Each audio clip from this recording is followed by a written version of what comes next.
Hello people, welcome back to Designer Nani channel. I hope you all are doing well. Today I am gonna teach you very basic stitches of embroidery जो कि आपको आनी ही चाहिए embroidery start करने से पहले, या फिर इन स्टिचेस को आप यूज़ कर सकते हो as a practice if you are new learner. तो आज मैं बताऊंगी कि क्या प्रोसेस है और इसको कैसे कैसे करना है। यहाँ पे मैंने अभी 5 टाइप्स के स्टिचेस का नाम लिख रखा है। जो कि पहली है वो है running, back stitch, split stitch, stem stitch और चेन स्टिच। तो आज हम इसे करना सीखेंगे। तो चलिए शुरू करते हैं। सबसे पहले मैं आपको बताऊंगी कि रनिंग स्टिच कैसे करते हैं। यहाँ पे मैंने लाइंस ड्रॉ कर रखी है। बैक स्टिच की थोड़ी सी टेढ़ी हो चुकी है क्योंकि मेरे को स्केल नहीं मिल रही थी, तो मैंने पेन से ही कर लिया। तो अभी रनिंग स्टिच में पीछे से हमें थ्रेड लेना है, थोड़ा सा डिस्टेंस लेके आगे टक करना है, सी लाइक दिस। अब ऐसे ही करके हमें थोड़े थोड़े डिस्टेंस पे स्टिच करते जाना है। और ये बहुत ही इजी स्टिच है, जैसे जैसे मैं कर रही हूँ वैसे ही करना है। ऐसे ही हम रनिंग स्टिच करते हैं।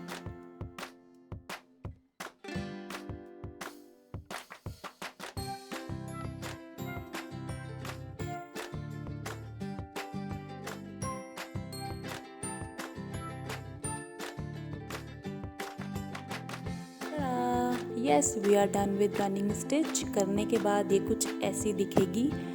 रनिंग स्टिच बहुत ही बेसिक स्टिच है। ये सीम्स बनाने में, हेम्स बनाने में या फिर गैदरिंग्स बनाने में बहुत काम आती है। क्विल्टिंग भी हम कर सकते हैं।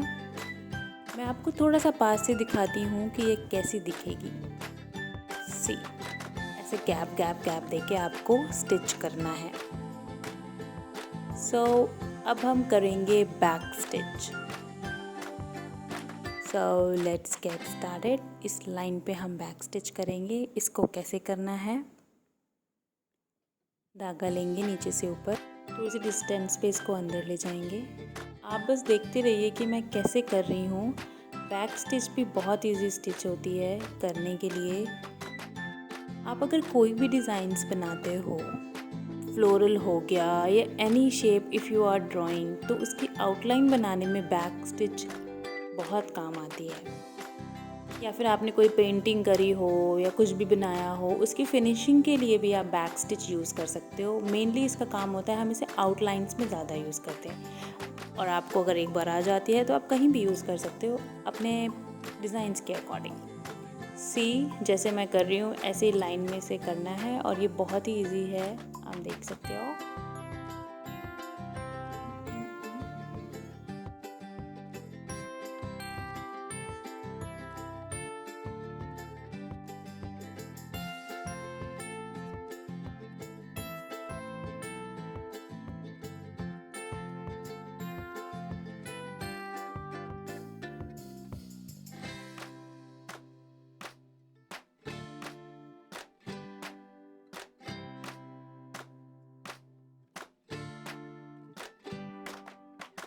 तो we are done with the back stitch. ऐसे ये कुछ पीछे से दिखेगा बैक स्टिच हमारा। ओहो, क्लॉथ थोड़ा लूज़ हो गया तो इसे टाइट कर रही हूँ। मैंने आपको पहले ही बताया है कि क्लॉथ का टाइट होना बहुत ज़्यादा ज़रूरी है, फ्रेम में फिट होना। तो चलते हैं अपनी तीसरी स्टिच पे, जो है स्प्लिट स्टिच। स्प्लिट से ही आपको बहुत आइडिया लग रहा होगा कि इसमें करना क्या है।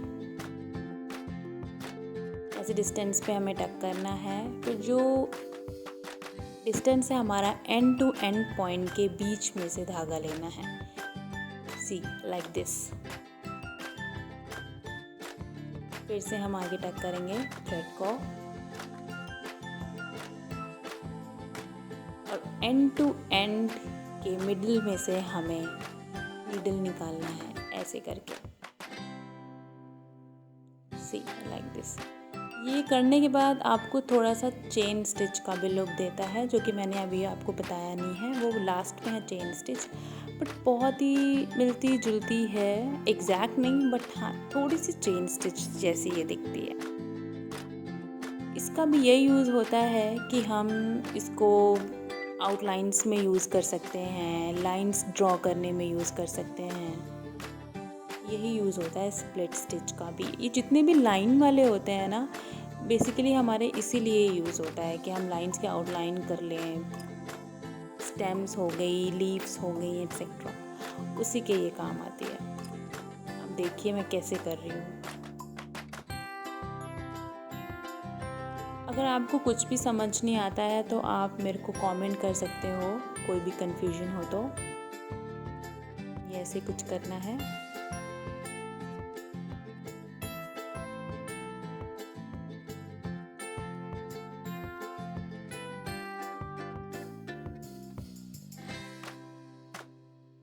So we are done with the split stitch. ये कुछ ऐसी दिखती है करने के बाद। अब हम चलेंगे fourth one, which is stem stitch. ये थोड़ी सी हमारी स्प्लिट स्टिच से मैच करती है, I mean technique.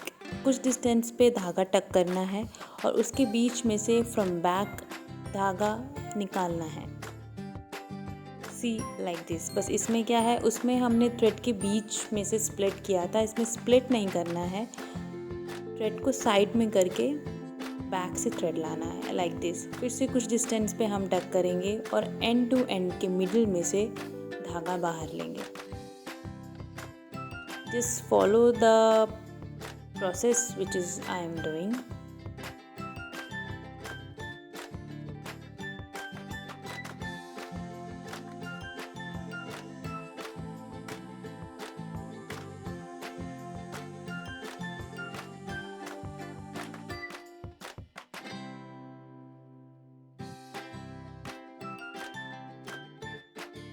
Stem stitch के नाम से ही आपको पता चल रहा होगा कि हाँ, ये एम्ब्रॉयडरी स्टेम बनाने के काम आती होगी। और कहीं ना कहीं ये ठीक भी है, क्योंकि बनने के बाद ये स्टेम जैसा ही लुक देती है। तो अगर आप फ्लावर बना रहे हो, प्लांट बना रहे हो, ट्री बना रहे हो, तो उसकी स्टेम्स वगैरह बनाने के लिए आप ये एम्ब्रॉयडरी यूज़ कर सकते हो। बाकी ऐसा ज़रूरी नहीं है कि हाँ ऐसा कहीं पे लिखा हुआ है कि स्टेम है तो स्टेम पे ही करना है। और अगर आपको एम्ब्रॉयडरी आ जाती है ना, तो ये अपने अकॉर्डिंग आप डिसाइड कर सकते हो कि कौन सी स्टिच आपको कहाँ यूज़ करनी है। तो ऐसा कुछ भी स्पेसिफिक नहीं होता है, बट जैसा टेक्सचर आता है बनने के बाद उसके अकॉर्डिंग नाम दिया जाता है। I am done with stem. अब हम करेंगे चेन स्टिच। पीछे से धागा लेना है और जहाँ से हमने धागा निकालना था वहीं पे फिर से हम अपनी सुई डालेंगे और एक लूप जैसा क्रिएट कर लेंगे। ये एक लूप क्रिएट हो गया है। अब हम इसे टक करना है, तो हम पीछे से थ्रेड लेंगे कुछ डिस्टेंस पे और उसको कुछ ऐसे टक कर देंगे लाइक दिस। तो ये एक चेन क्रिएट होती जाती है। वही प्रोसेस हम फिर से रिपीट करेंगे। लूप क्रिएट करेंगे और कुछ डिस्टेंस से थ्रेड को बाहर लेके उसको टक कर देंगे। बस ऐसे ही हमें करते जाना है। हमारा एक चेन जैसा डिज़ाइन क्रिएट हो जाएगा और ये एक दूसरे से कनेक्टेड होती है ना, दैट्स वाई इसको चेन स्टिच कहते हैं।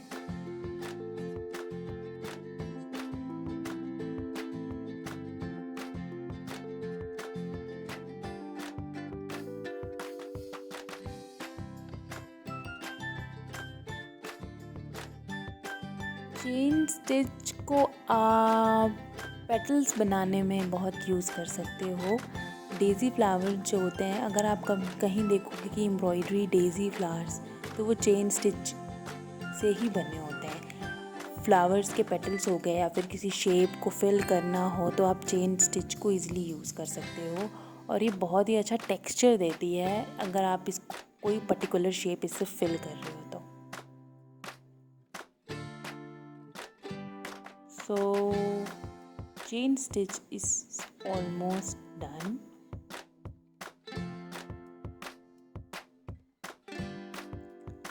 So we are done with the chain stitch. I hope you like this video. मैंने आपको पांचों बेसिक स्टिच बहुत ही डिटेल में बताई है, अच्छे से प्रोसेस बताया है कि उसको कैसे करना है। कोई भी क्वेरी हो तो आप मेरे को कमेंट में बता सकते हो। Thank you so much for watching this video and don't forget to like, share and subscribe.